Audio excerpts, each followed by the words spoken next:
LunitKaist in South Korea. And this work is equally done by Kaist and a deep learning startup, Lunit. Okay, let me start my presentation. Our title is Multi-Class AttentionNet.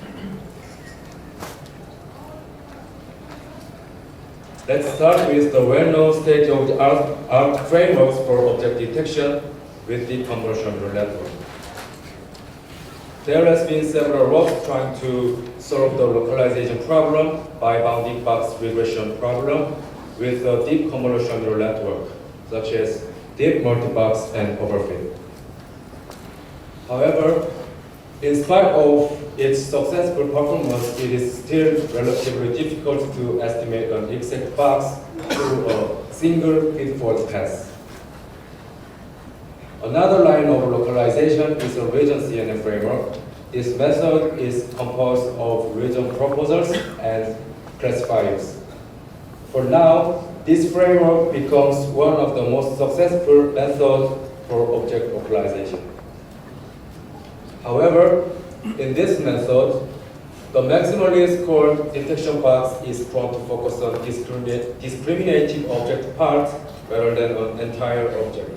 As you can see in this example, the maximally scored boxes are focusing around human faces rather than the entire human body. Away from this method, our idea is to combine weak directions to predict an exact bounding box, such as boosting method combines many weak learners to produce a strong learner. Our method starts from the top left corner and bottom right corner in an image. At each corner, our model predicts the direction of target human, but the direction is short and quantized. We repeat this procedure again and again until it meets the target human. Because the top left corner, which is at the target human, our model produces a stop signal, and bottom right corner continues to the prediction.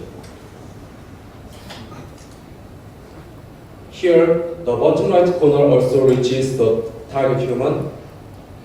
Our model produces a stop signal at the bottom right corner. And we can draw a detection box like this.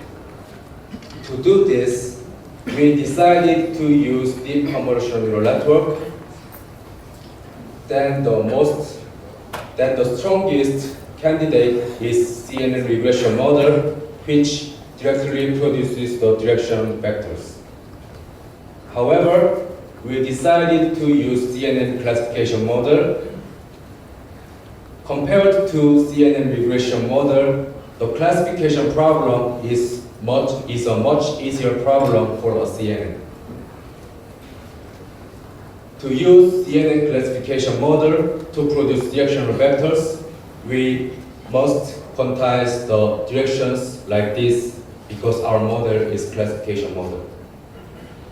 The direction vector is weak because it has fixed length and it is quantized. With our model, we can solve the difficult regression problem by much easier classification problem. And also, compared to the RCNN framework, our method can accurately fit the entire object because our model can produce obvious terminal points at each corner. Let me introduce our network architecture. On top of the typical architectures of deep convolutional neural network, we stack two directional layers, one for top left corner and the other for bottom right corner. We define these three directions at each corner by quantizing the angle. And we add a stop signal at each corner, which means that we must stop the iteration. And finally, we also add a false signal which means that the input image does not include any target object. We call this architecture AttentionNet. And let me introduce the overall procedure of our method. Here is an input image, and our goal is to detect the human in this image. After feeding this image to AttentionNet, we can get predictions at top left corner and bottom right corner. If AttentionNet produces false signals at both corners, we reject the current image because there might be no target object. And if AttentionNet produces stop signals at both corners, detection is done because current image may be fitting a target object like this. In other case, we simply crop current image by the produced directional vectors and feed the cropped image to the AttentionNet again. We then repeat this procedure until the state becomes reject or detected. We then can get this kind of result. In spite of severe deformations and severe occlusions, AttentionNet successfully reaches a terminal point at each corner. This is a video demo. The right image is the real input image fed to our AttentionNet, and the red arrows at each corner are the real output vector AttentionNet produces. Start from an entire image boundary, it reaches an accurate object boundary box with stop signals at both corners.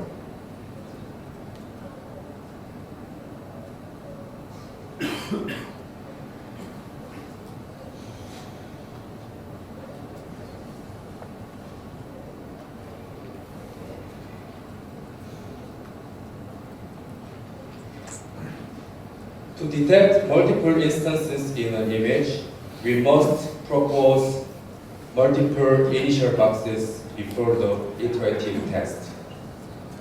Like these examples, each initial box should include an entire object, but it is not necessary to be accurate, because these inaccurate initial boxes will be refined by our iterative test.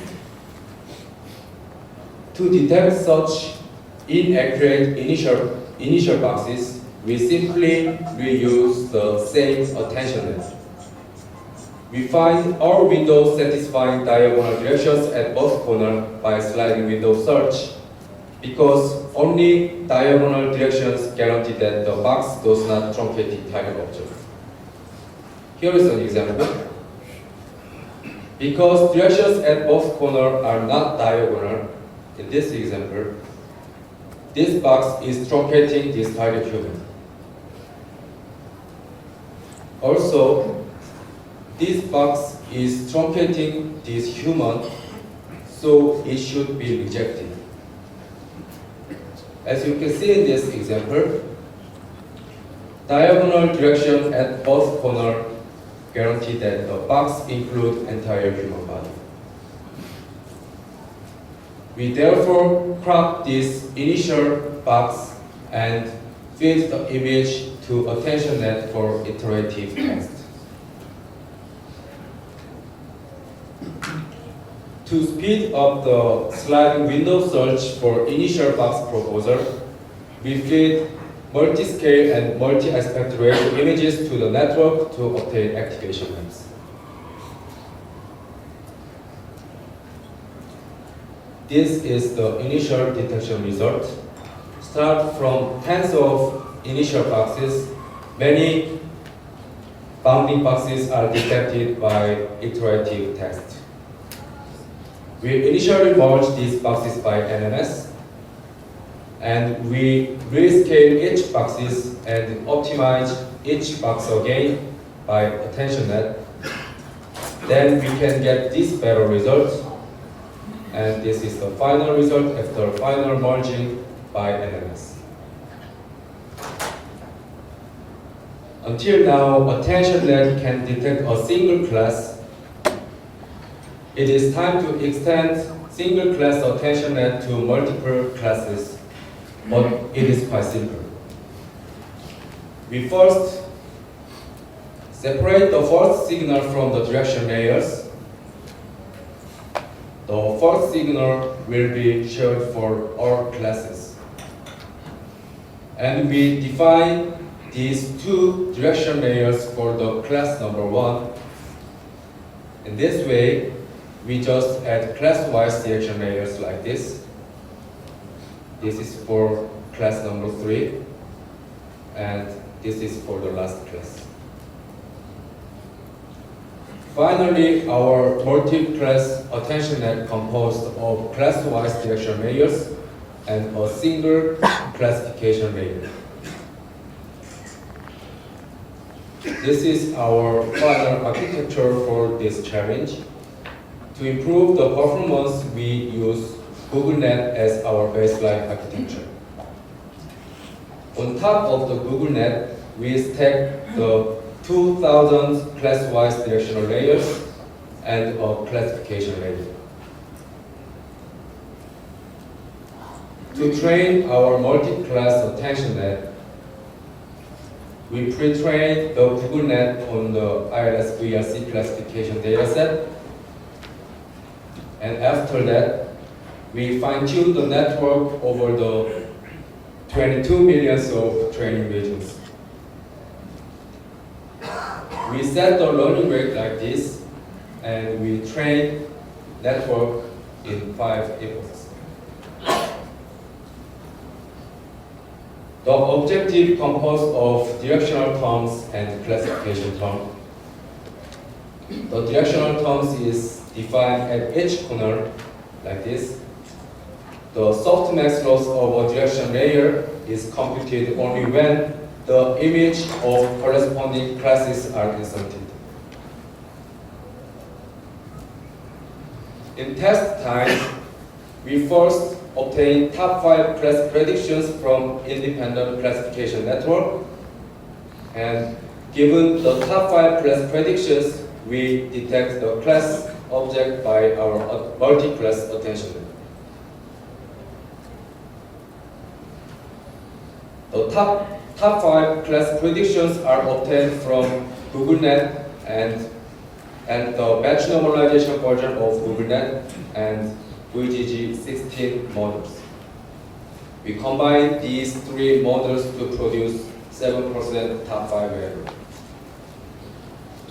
For the initial box proposal, from a test image, we multiply resize the test image to fit 6 images having various scales and aspect ratios in total. Let me show the results. These 3 entries are the previous state-of-the-art scores in ILS VRC localization task.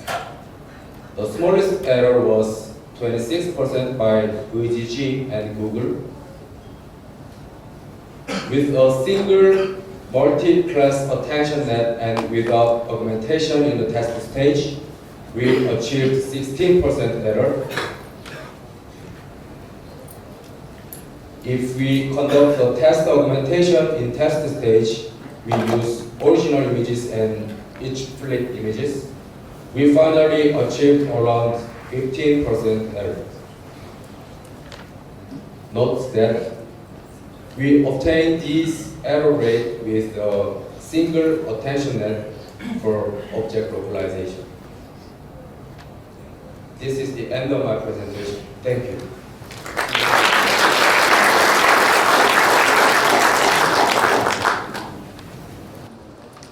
Now we are open to question session. So, do we have any questions?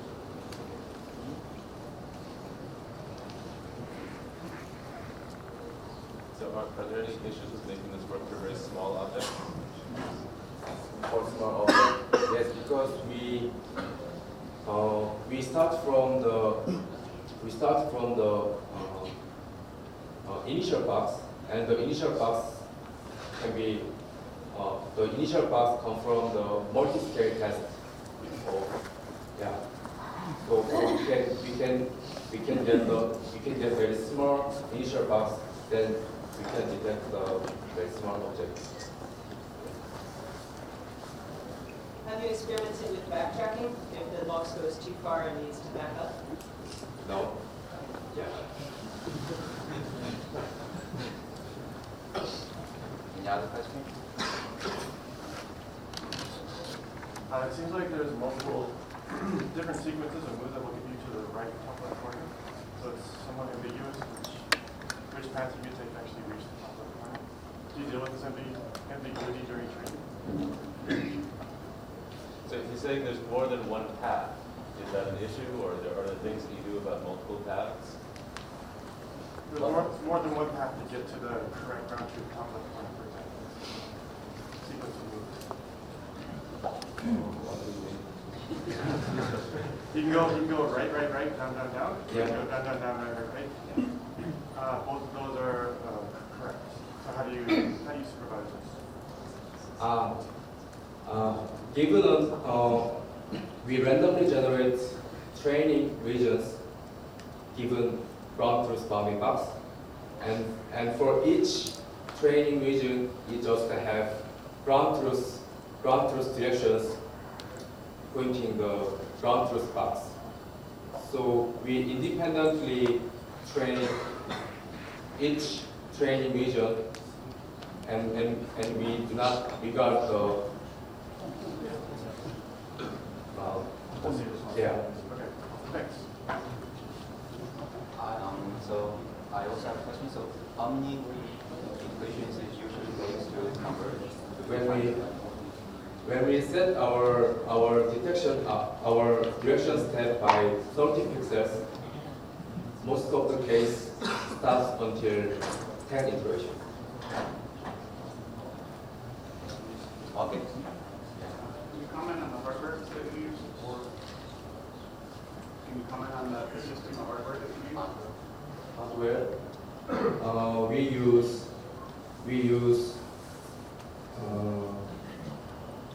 10 GPUs for training one AttentionNet on the 22 million of training regions, and it took